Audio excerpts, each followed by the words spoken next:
무조건 거의 남는 장사라고 보면 되고, 꾸준히 넣으면 월급이 되고 목돈이 됩니다. 그럼 모두들 집중하시고 따라오시죠. 네, 안녕하세요 여러분, 성보입니다. 그럼 2교시 바로 시작하도록 하겠습니다. 우리가 1교시 때는 국민연금의 기본 개념들을 한번 잡아봤었죠. 여러분들의 표정이 예상은 됩니다. 뭐 국가가 운영하는 사회안전망이라는 거 다 알지만 우리한테 불리한 거 아닌지, 지금 노인분들만 좋고 20, 30대 청년들은 피해보는 거 아닌지, 저도 공부하기 전에는 그런 의문들이 조금씩은 들긴 했어요. 왜냐면 그렇게 되면 너무너무 억울한 시스템이니까. 그래서 2강 주제를 이렇게 준비를 해봤고요.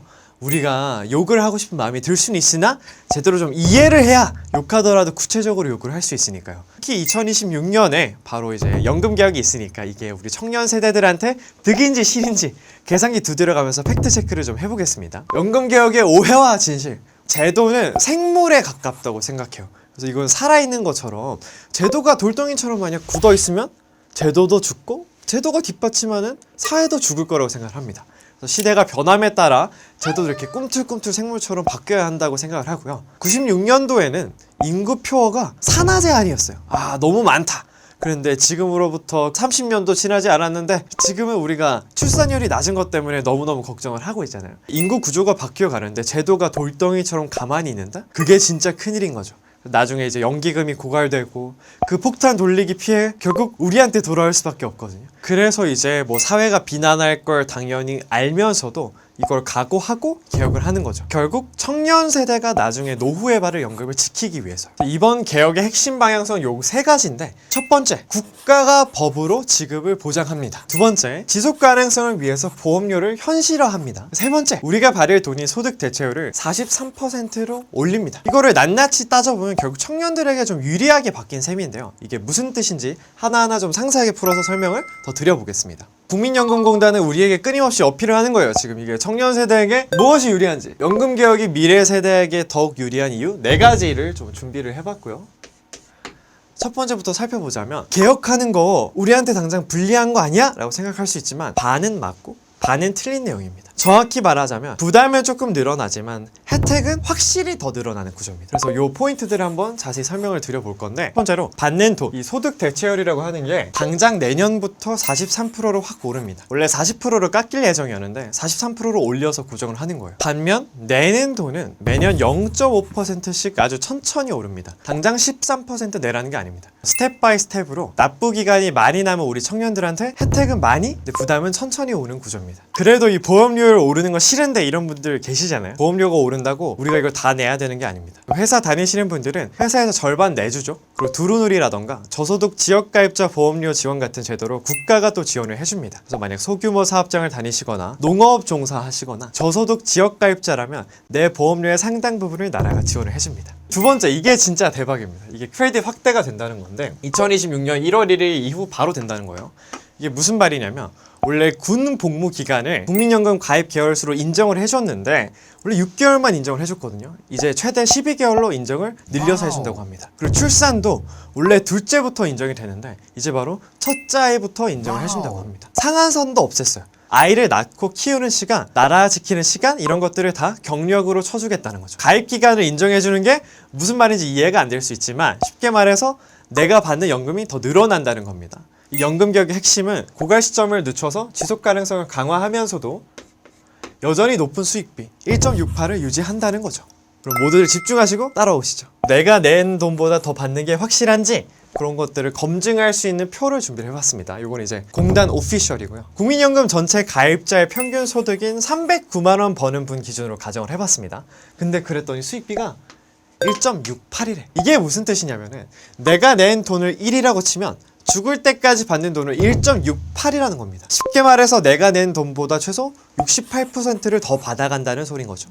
이거는 정말 무조건 거의 남는 장사라고 보면 되고, 심지어 물가 상승률을 반영 안 하는 아주 보수적인 수치예요. 물가 오르는 만큼 내가 받는 돈이 더 늘어나니까 이득은 훨씬 커집니다. 그래서 수학적으로 봤을 때 절대 손해볼 수가 없는 구조다. 그래서 첫 번째 편에서도 누차 말씀드렸던 크레딧 제도라던가 보험료 지원 제도, 부양가족 수당은 이 계산에 포함도 안 됐어요. 노령연금 받다가 돌아가시면 유족에게 유족연금도 나오죠. 그래서 이런 것들까지 다 포함하면 훨씬 더 생각하는 것보다 혜택이 더 클 수 있다는 말입니다. 이때까지 설명을 들었음에도 불구하고 모두의 머릿속에 떠오르는 공통적인 질문들이 좀 있을 것 같아서 예상 질문과 함께 답변을 좀 준비를 해봤습니다.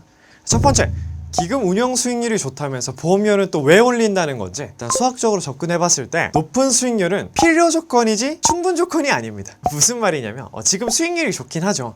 근데 결국 저출산 고령화로 인해서 이 돈 받아갈 노인 인구가 폭발적으로 점점 늘어날 수밖에 없는데 받아갈 사람이 너무 많고 이건 이제 운영 수익만으로는 감당이 안 된다는 거죠. 꾸준히 우리가 월 납부하는 이런 안정적인 보험료 수입이라는 기초 체력이 있어야 제도가 유지될 수 있다는 겁니다. 물론 이런 기금 운용 성과도 높일 수 있다면 당연히 높이는 게 훨씬 좋은 일이겠죠. 두 번째, 만약이고 내가 받기 전에 고갈되면 못 받나 생각하실 수 있잖아요. 아까 말씀드렸지만 국가가 법으로 지급을 보장합니다. 만약 나라가 법으로 약속을 했음에도 불구하고 우리들의 연금을 돌려줄 수 없는 여건이야.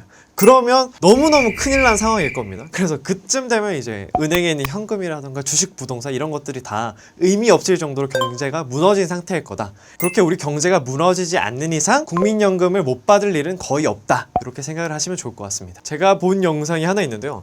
IMF 때도 국민연금 망할 거다 해서 열심히 납부 안 하셨던 분들이 있대요. 근데 지금 보니 어떻습니까? 그 뒤로 이제 꾸준히 우리나라가 잘 성장을 해와서 또 국민연금도 세계 3대 연기금이 됐잖아요. 결국 지금 당장은 우리가 못 느낄 수 있지만 성실히 연금을 안 낸 또 미래에 우리가 느낄 수도 있기 때문에 그러지 말고 그냥 국가가 지급 보장을 확실히 해주는 국민연금으로 우리 노후를 좀 튼튼하게 준비하는 것도 좋은 방법이 될 것 같습니다. 그리고 세 번째, 기금은 맨날 적자라는 이미지가 조금 있는데 팩트를 따져보자면 지금까지 딱 3개년도 2008년, 2018년, 2022년 제외 모두 흑자였습니다. 워렌 버핏도 한 수 접고 가는 수익률이다. 농담 반 진담 반으로 말씀드리고요.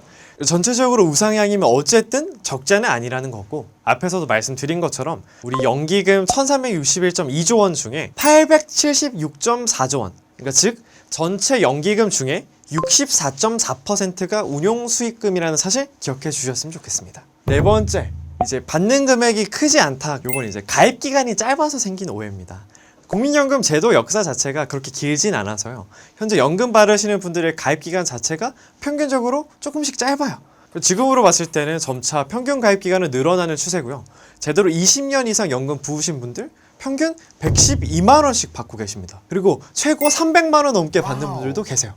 꾸준히 넣으면 용돈이 아니라 월급이 되고 목돈이 됩니다. 그리고 다섯 번째, 국민연금 때문에 이민 가고 싶어요 이런 분들 좀 있긴 한데 현실적으로 말씀드리자면 이미 OECD에 속한 주요 선진국들은 우리보다 먼저 고령화가 진행이 됐습니다. 따라서 더 높은 보험료를 내고 있고요. 혜택은 오히려 좀 더 낮은 편이에요. OECD 국가의 평균 연금 보험료율이 한 15.4% 정도인데요. 현재 국민연금 보험료의 1.7배 정도에 해당하는 수준인 거죠. 대부분의 나라에서 연금 제도가 강제적인 것은 마찬가지고요. 만약 한국에서 내기 힘들어서 이민 가야겠다 이렇게 생각을 하시면 해외 나가서 더 내셔야 되는 수가 있다. 이렇게 말씀을 드리고 싶습니다. 1교시, 2교시 국민연금 아주 탈탈 털어봤습니다.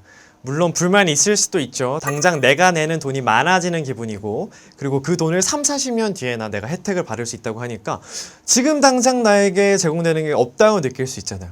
건강보험처럼 우리가 병원 가면 바로 혜택 볼 수 있는 게 아니니까. 그렇지만 유족연금처럼 내가 죽어도 가족을 지켜주는 기능도 있고 무엇보다 이렇게 우리가 오래 살아가는 100세 시대에 국가가 보장하는 가장 확실한 투자처라는 건 팩트입니다.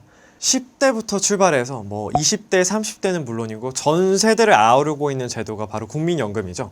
이 연금 제도가 개혁을 꾀한다고 해서 우리가 무조건 욕하고 외면하면 바뀌는 게 없습니다. 오히려 우리가 오늘 강의를 통해서 깊게 이해해 본 것처럼 눈 부릅뜨고 내 돈 잘 굴리고 있나?